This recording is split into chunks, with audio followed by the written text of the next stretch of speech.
This was my first one, and I have to say this was absolutely phenomenal.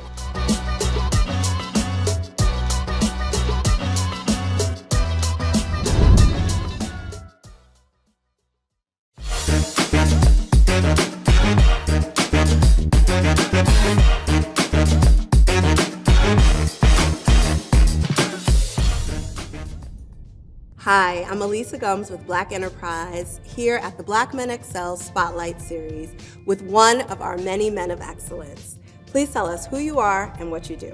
Sure. So my name is Chaz Scott. I'm an author of Success Starts Within, Achieve Your Potential Through Radical Self-Care. I'm also a mindset and resilience coach where I coach entrepreneurs as well as leaders in terms of burnout, performance, mental health, so they can truly enjoy their lives but also sustain it. Because a lot of us are working really hard professionally, but how do we enjoy the fruits of our labors at the same time? What exactly is a mindset and resilience coach? It's good. I mean, it's a new terminology. Mindset and resilience, especially in the pandemic, a lot of us are kind of forced into change, and we have to be able to become adaptable. We've realized that stress, anxiety, being able to manage all of the demands, all of the distractions, all of the responsibilities, you have to have somebody that can guide you. So one of the things that I do in my coaching is I use a lot of mindset tools as well as resilience tools to help people overcome issues and stress. Things like breath work, things like having a great diet, things like meditation, how to optimize your habits, because if you don't have the right habits, you're always 2 steps behind. And helping people to realize that, if you can engage in a great routine, that can ultimately help you to levitate over stress, to be able to manage negative people in your life more effectively, and to realize that there's tools out there to improve the quality of your life, and that's what I help people do. So you're the one giving out the advice now, but if you think back to early in your career, was there a piece of advice you got that still sticks with you to this day? Piece of advice that still sticks with me? Yes. It's not about you. It's not about you. And I've gotten that from my grandmother, from my mom, from my dad, very early in life. Even still, though, you still have to learn that, because you're taught to get the car, get the house, strive professionally. It's all about you, especially in the Black community. I mean, a lot of us are trying to change our circumstances, and sometimes it can be really hard. But one of the things that I've realized is the more that you can focus on others and serve others, your life gets better. And then you're able to have that fulfillment in your heart to recognize that it's not about you. Your story is your story. If you can share it and help others, which is what I'm trying to do, is help others realize that, whatever you're going through, there's other people that have been through your situations. And I think it's really important to dial back and realize it's not about you. And I've learned that early, and I'm still learning that, but it's a constant sort of reminder each day that I wake up. It's not about you. What has mentorship meant to your life? And can you tell us about one mentor that has really been key to your success and why? One mentor that's been key. So let me first start by saying, like, mentorship in general. When it comes to mentorship, especially as young Black males and professionals, we're looking for models of what success is. And success may not be material items or money. Success could literally be a model of individual that's happy, a model of individual that has a well-balanced life, a model of individual that knows how to manage stress, right? I think it's so interesting that, we go to school to learn about pre-calculus and, we learn about the stars. I think that's all great, but we don't learn how to manage stress. Come on, man. Why don't we learn how to manage stress? So anyway, with mentorship, I've always looked at people and I said, there's a quality that they have that I want, that I don't have. And I've taken a look, wherever I am, to look for those individuals and say, I don't know how you got to where you are right now and how you and who you are, but I want some. And I want to be able to be around people that can give me qualities that I'm looking for so I can be a better individual. But one mentor in general that has changed my life, he recently passed, he's my grandfather, Neil Muldrow. He was instrumental in the sit-ins in Greensboro. He was one of the first individuals to walk into Woolworth, that store, I think that bar or whatever, and he really put his life on the line to ensure that Black people had equitable opportunities to eat. And one of the things that he did after that point was help with Black businesses get small business loans in Baltimore. And throughout his entire life, his why was to help Black Americans change the course of their lives.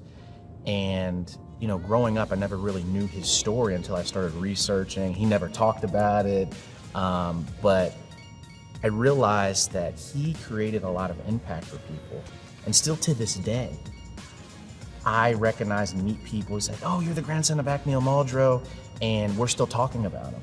And it reminds me of a quote, which is, you know, when people are still talking about you when you're gone, that's how you know that you've done good work. It's really important that you realize that life is not about you, and if you can leave something to somebody that can give them a change in their circumstances, it's really important. So that's my mentor. How would you describe your leadership style? My leadership style is directly correlated to servant leadership, but also it's a little bit different, mindful leadership. So being that I am kind of in the wellness as well as self-care and burnout space, one of the things I've recognized is being more present, being more attentive, and recognizing that anybody that you're leading, they're always struggling with something. And you have to be able to truly listen and see people and recognize where they're coming from. And maybe what they're not expressing to you is what they're going through. So you need to be patient, you need to be caring, you need to have understanding, and recognize that whoever you're talking to, whether you're a leader, whether you're a parent, you need to make sure that you recognize there's something that individual is going through. So you want to be able to fill up their cup and do the best that you can to encourage, empower, to give resources. And I think that's important. I think we miss that. And for me, I've always looked at my life and recognized that people aren't always going to express what they're going through. But if you can be a source of inspiration for them and have the intuition to recognize, you know, maybe they're going through something, you can help them in any way that you can. What do you think is the biggest challenge facing Black men today? The biggest challenge, it's going to be a little bit different. The biggest challenge facing Black men today is being vulnerable.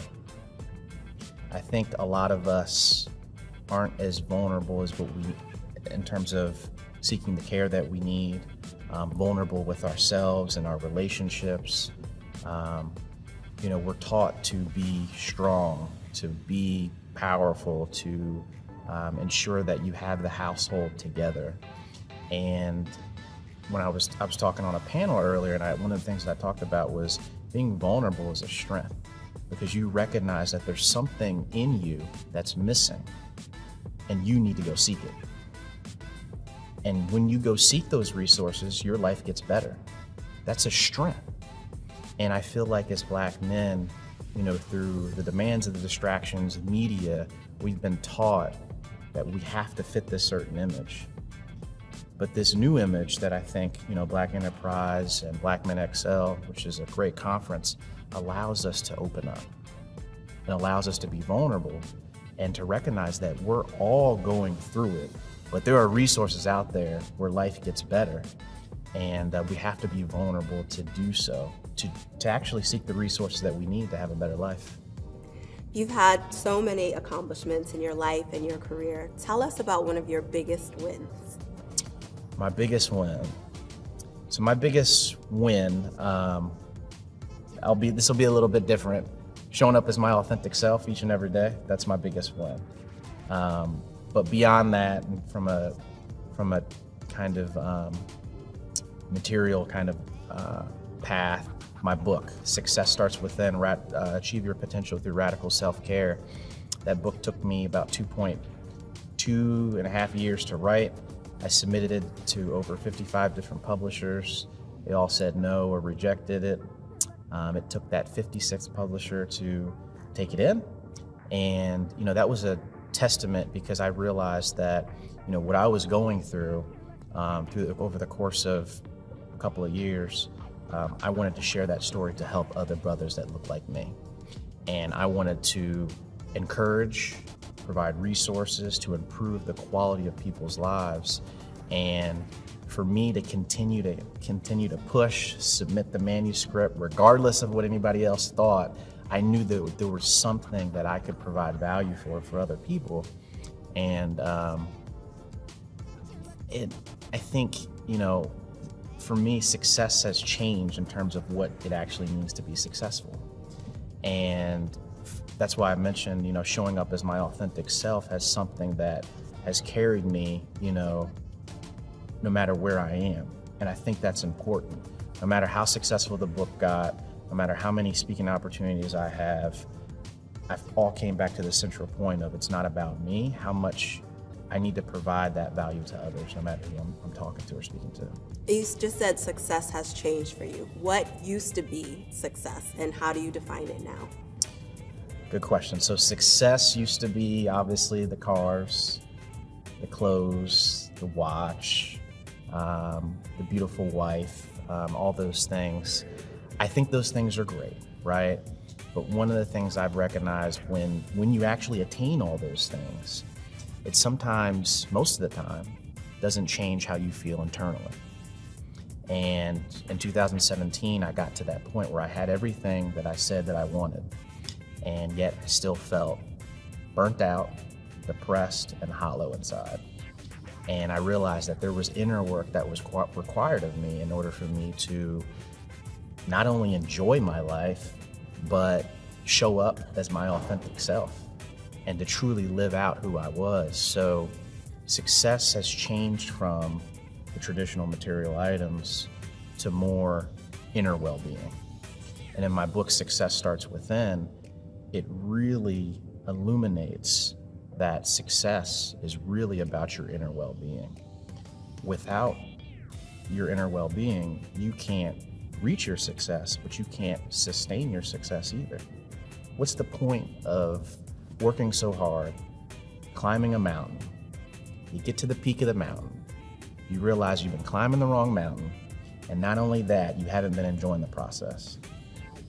My goal is to help individuals, especially Black men, optimize their life to enjoy the journey and to get on a path that they feel like that they're supposed to be on.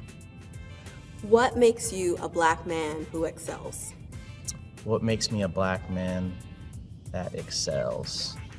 Helping others. I think in order to excel in life, you can't do it alone. And all of us have rich experiences and mentors that we need to utilize, take in for ourselves, but also give it to others. So what makes me excel is helping others to excel. And I find a lot of fulfillment from helping people along their journey in life and whatever goal that they may want. And there's sustainment and fulfillment and happiness in that, as opposed to get in the car, I feel happy for about a week, and then I want another desire or another car, or another house. True fulfillment and happiness is helping others, and that's what I've learned early. Thank you so much.